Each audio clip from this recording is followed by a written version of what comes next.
My name is Caroline. If we're making calendars of pregnant women, I'm available. Right after the SWAT team, I'm sure that's what everyone wants to see. So again, my name is Caroline Rodriguez. I'm with Summit County. I'm the Regional Transportation Planning Director. Thanks for having me. Tonight, Tom thought it would be good to talk about a challenge that I know we're all facing, and that is the increased demand for transportation options and how do you pay for that. I want to just mention really quickly that I'm usually one half of a great team. Alfred Knotts, my counterpart at Park City, usually joins me, but tonight he's letting me hog the spotlight. But his work with us and his staff and our staff has been instrumental in sort of some of the successes that we've reached today. So, okay, I'm married to the IT guy and my mouse does not click. Okay, here we go. So this slide is one of the things that we talk to our voters about. Let me step back. The reason I'm talking to you is because you may have heard in November we successfully passed 2 ballot initiatives to fund transportation improvements in Summit County. So the slide that you see demonstrates both the population growth that we've had in the Wasatch back and where we're going. And I sort of feel sheepish putting this up because when you present it in Summit County, people say, oh my gosh, you're really growing, it's growing so fast, but now I'm here in Wasatch County and you're probably like, well, look at us. It means nothing, it's not that surprising. But I put this up just to demonstrate we are all facing this extreme growth in households, and how do we deal with that? And transportation is always a huge part of any household's expenses, responsibilities, or just day-to-day life.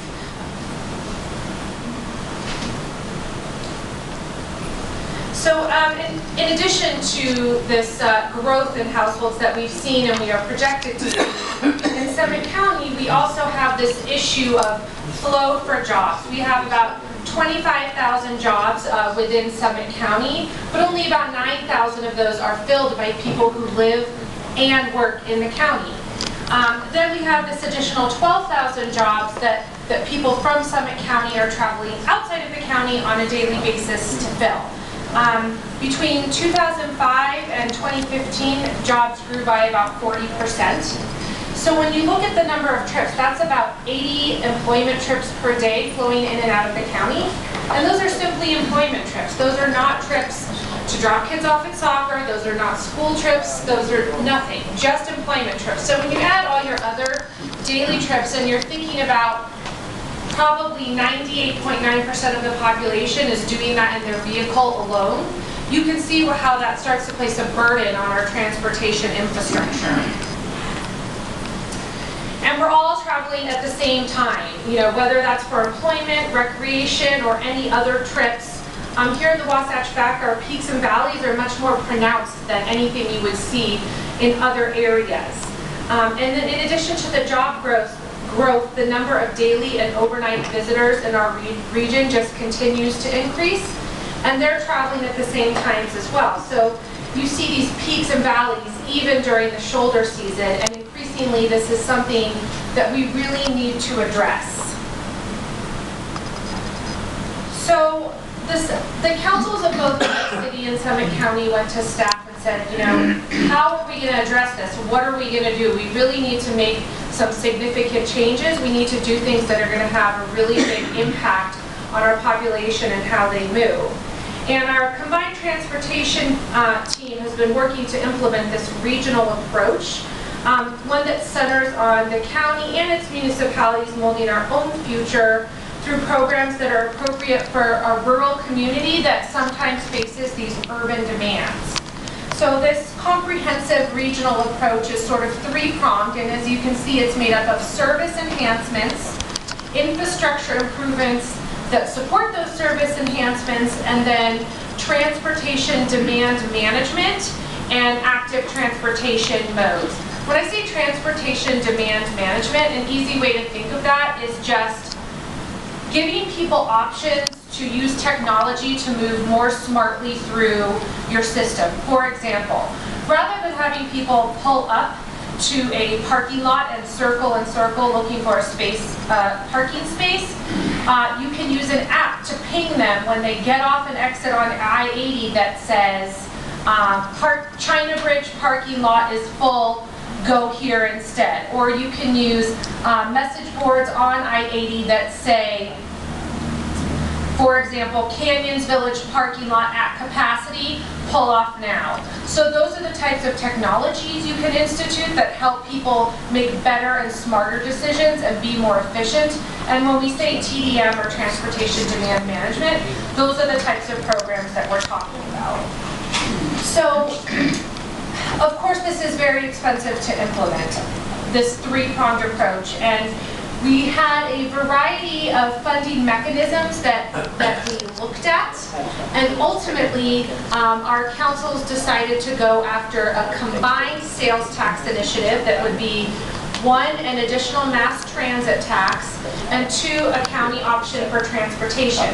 Because we felt that combining these taxes together gave us the most bang for our buck, and they really seemed to be the most favorable. Something that's important to keep in mind, and that I think meant a lot to our respective councils, was that number 1, these initiatives allowed visitors to pay their fair share. When we look at who is paying the sales taxes in Summit County, visitors paid a large portion of those taxes. In addition, they are not applicable on gasoline or unprepared foods in the grocery stores. So it's not as regressive as some other sales tax could be. So in addition to these infrastructure improvements and transit improvements that were funded under these options, we were looking at a way to address the lack of available maintenance funds in smaller areas. So staff developed the Summit County Small Municipality Transportation Improvement Fund Grant Program, which I'm never going to try and say all in one sentence again. But it's a grant program that funds up to $250,000 annually to small municipalities for transportation construction projects. It is managed by the COG, and projects are identified through applications and then prioritized by the COG, Council of Governments. I'm sure everybody knows what that acronym means, but it's important to remember that for this program, it's really in the hands of the COG to manage and prioritize and identify those priority improvements with staff support from Summit County. So how did we tell the public about this? The city and county enlisted the help of a public relations firm that helped us develop a strategy to effectively communicate with our voters. Every time that staff or council members spoke, we tried to follow a 4-step process that's listed here. Identify the need, articulate our approach, explain the process, and highlight key benefits. Our approach was that we wanted to let our voters know that Summit County is looking to solve regional problems with a comprehensive approach that makes critical road improvements to help manage congestion, and we want to increase transit for long-term positive results. Alfred Knotts, who I mentioned before, and myself, we probably gave this presentation about 20 times to anyone who would listen. I think some of our council members could probably give the presentation by heart because they heard it so many times. But we went to various business groups, nonprofits, anyone who would listen. We gave the presentation, we talked about our approach, we explained the process, and then highlighted the benefits. One of the things that was so important about this is that we identified our key projects early, and we talked about them often. The priority project list did not change. We talked all about this is what we could fund with increased revenues. This is what we plan to do over the next 5 years with these revenues. As I said, these projects remained constant throughout our communication. We also posted them on an informational website for the public, so we could really say we know exactly what we can do with these funds in the next 5 years. We didn't go to the public and say, we have an idea of what we could do, but just trust us, it'll all work out. Even though we would have liked to say that, But that's not the approach we took, and we thought it turned out very successful for us. So another thing that was important for us was to be ready to implement immediately once revenues began to be realized. So some of the programs we're launching this summer include an electric express service along 224 between Kimball Junction and Park City. And that is fully electric vehicles that will operate every 10 minutes between 7 a.m. and midnight, 7 days a week. It operates as an express service, so there's only one intermediate stop between Kimball Junction and Park City Municipal. And this is really in direct response to people saying, yes, we love your transit system, but my car is still faster. Well, this is our response to that. Another program we're launching is, for now, called the Summit Bike Share. That name will be changing once we secure a sponsor, but for lack of a better term, it's the Summit Bike Share. It's the first fully electric bike share system in the country, 88 bikes and 9 stations to start. Does everybody know how a bike share operates? Okay, so it is similar to a rental program, although it is made for your short trips. It's really not for recreation. It's really geared towards transportation trips. So those trips that are an hour or less in length. So for our employees that live in Kimball Junction that maybe on their lunch hour would have jumped in their car alone, driven across 224 and gone to lunch, we now give them this option on a fully electric bike to hop on a bike, they check it out with their key fob, and they can take it right over across the street, get their lunch, and come back. You can run errands on an electric bike. It's pedal assisted, so you start pedaling, and then once the bike feels you struggle a little bit, the power kicks in. One of the reasons it's so great in our area, especially along the 224 corridor, is that you can ride between Park City and Kimball Junction and arrive not sweaty. So you don't have to work that hard to get the bike to go. So it's really just another option we're providing for our citizens to, again, move around our system in a different way. The Camas commuter route will... Back on that bike. Yep. How are you funding that? So we are funding it through a combination of funds. First, through the Transportation Initiative. Part of the funds for that will go to fund the bike share. Number 2, we were part of a successful $20 million Tiger grant from the Federal Transit Administration, and a large portion of that is going to fund the infrastructure of the bike share.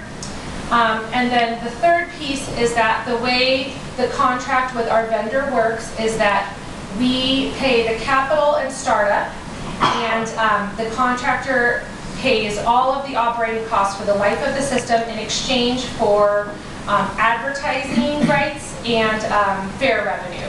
So whether they make a profit or take a loss, the contractor covers the cost of the system. And they do so because traditionally bike share has been pretty successful, pretty profitable, especially because it's fully electric, and it'll be the first fully electric in the country. It's very attractive to potential sponsors.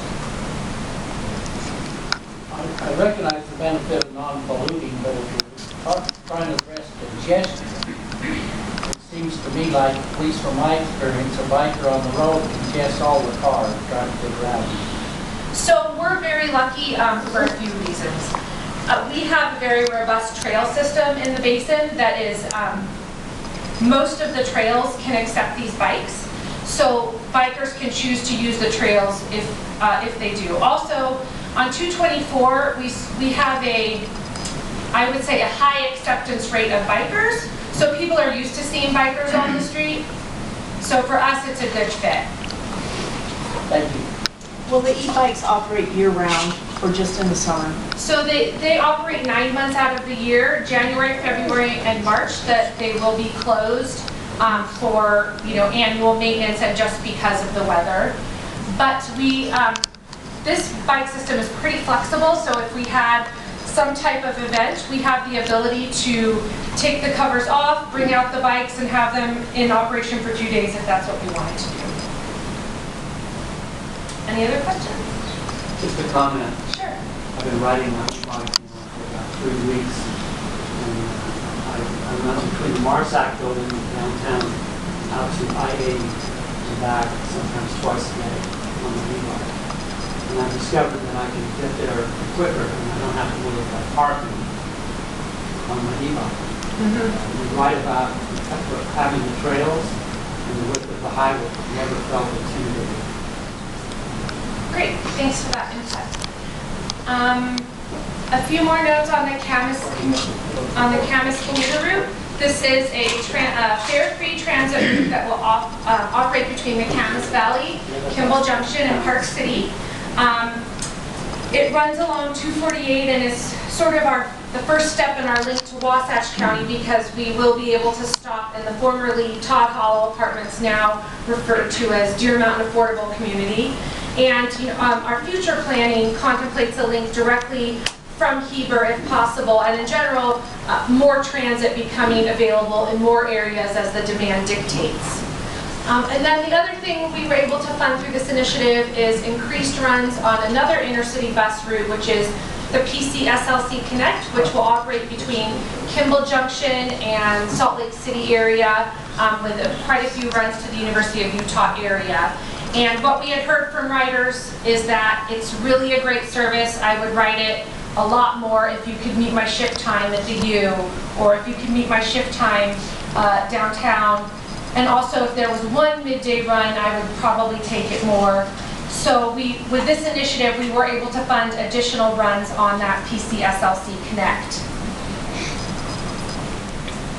So finally, I think one of the important pieces of these initiatives is that we really want to be transparent about how the funds are being spent and our return on investment. So during the initiatives process, we had a website called letsgosummit.com, and that was really the public information portal that I referred to earlier. We have decided to maintain that website and now use it as a reporting website. So anybody who is interested in learning what projects are being funded, when the projects are starting, who our partners are, can go to this website and learn all about the project status. They can look at the revenues that have come in and the revenues we're projecting. They can view performance measures such as number of rides on the bike share or number of trips per hour on the 224 express service. They also have links, they will have links to all of our partners, which include all of our municipalities, UTA, UDOT, and then just a way to get in touch with our transportation team if they have specific questions on how the funds are being spent or need any specific information. So again, I'm Caroline, and that is my phone number and email address in case anybody comes up with questions afterward or has specific questions that they don't feel comfortable asking now, but I'm happy to answer any other questions if anybody has some. Okay. Thank you.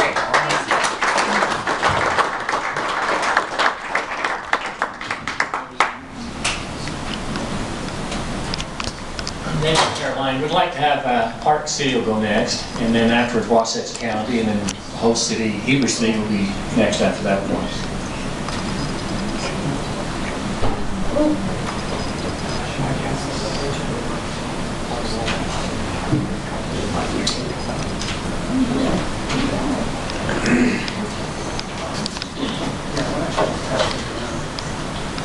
This is my multimedia presentation here. I'm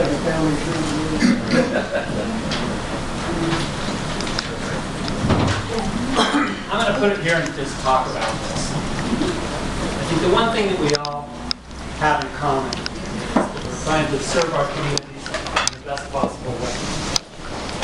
And I think, first of all, let me introduce, it's never just me here. Let me introduce Becca Gerber. Just stand up. Hi, thanks. Nan Worrell, Tim Henney, Mandy German, we're all on the council together. We do this as a team. This group works very closely together. So it's never, ever me. No. We have Matt Gias, Assistant City Manager, and our brilliant City Manager, Diane Locke. So, what I wanted to talk about is some decision making that we needed to make in terms of our long-term planning. And in order to do that, I think it's important to understand how communities came together in the first place. And I think we know that we come to our towns and our cities because we can offer amenities in those cities and towns that you can't have out in the country. So I'm talking about the reason we're here. You know, all of the amenities of a community with sewer, water, power, gas, the libraries, the restaurants, the police department, the governments, and the services that we need and we appreciate as communities. And so I wanted to talk about that because I think in terms of how we grow, there's so many parts to this equation that just baffled my mind. You know, I studied planning in school and studied architecture. And when I came into this role almost 4 years ago, I was just staggered by the number of people, the decision-making, how complex the process is. So what we've tried to do as a council is to define our long-term growth strategy and understand how we make decisions and the things that come to us on a daily basis. How do they fit into our long-term goals? And so we came up with this concept we call the complete community. And it's a tree with the trunk of the tree being a complete community, and the roots of the tree being what Park City considers to be its core values. Now, those are not going to necessarily be your core values, but through our visioning process and significant community engagement, we learned what was important to our community. And there are things like our historic character. Where would Park City be without Main Street? Our small town. It's important to us to preserve that small town character. Now, the strategy today maybe is different than it was 30 years ago, 40 years ago, when we were trying to be a bigger town, because we were almost non-existent at one time. We want to preserve the natural beauty of the mountains around us, because we believe that's why people come. And then we want to maintain some kind of a sense of community. Those are the 4 core values that we think are important. When I say we, I mean the whole broader cross-section of our population. They're the fundamental who we are. And so we created this tree with the roots. And the branches are really the responsibilities of our municipality and how we facilitate the management of all of the things that we do. For instance, we have what we call one branch is the inclusive, healthy community. That's important. Improving and enhancing the natural environment. Thriving mountain town would include the economics and the success of that component. And then an engaged and effective government and citizen. So then the leaves on the tree are different aspects of each one of those branches. And you'll see 3 leaves that are kind of bright. So we wanted to identify the things that we thought perhaps we were out of balance with. Now, they would be different for our community than they may be for yours. But it was a way of having this tree, acknowledging what our responsibilities are, and delineating those areas of work that we have to do. And for us, it's transportation, as you just heard. That's an ongoing effort. We'll be working on that for a long time. Housing, which the raising price of real estate in Park City, we have a housing issue. We have people going. To that extent, there's that relationship we have with you coming here, impacting your communities, your neighborhoods. And of course, energy, something that we believe is something that all communities will have to face in the future. So that's what we do. That's this diagram that we've created. And I'd like to ask Tim, or Andy, Rebecca, or Nan to talk about any aspect of these thought was important. Tim.